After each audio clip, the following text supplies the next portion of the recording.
Subscribe and download over 1 million code snippet including this tutorial from codegive.com, link in the description below. Title, a comprehensive guide to using Selenium's find_element_by_name method. Introduction.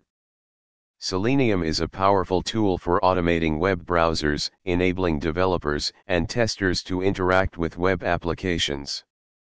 One of Selenium's key features is its ability to locate and interact with elements on a web page. In this tutorial, we'll focus on the find_element_by_name method, a locator strategy used to locate HTML elements by their name attribute. Prerequisites. Before diving into the tutorial, make sure you have the following prerequisites. Install Python. Make sure you have Python installed on your machine. You can download it from python.org. Install Selenium. You can install Selenium using the following pip command. Download a webdriver. Depending on your browser, download the appropriate webdriver. For example, if you are using Chrome, download the Chrome driver from here. Code example. Explanation. Import necessary modules. Import the required modules from the Selenium library, including webdriver and keys. Set the path to the webdriver. Specify the path to the webdriver executable. Make sure to replace the placeholder with the actual path on your system. Create a webdriver instance.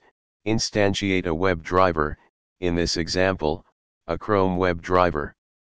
Navigate to a web page. Use the get method to navigate to a desired web page. Wait for page load. Use time.sleep to pause the script, allowing time for the page to fully load. Locate the element by name. Use the find_element_by_name method to locate an HTML element by its name attribute. Perform actions on the element. Interact with the located element, example sending keys, clicking, etc. Replace the actions with your specific requirements. Clean up. In the finally block, close the browser window using the quit method to ensure resources are released. Conclusion. The find_element_by_name method in Selenium provides a convenient way to locate elements on a web page by their name attribute. By understanding and applying this method, you can enhance your web automation scripts with precise element identification. ChatGPT.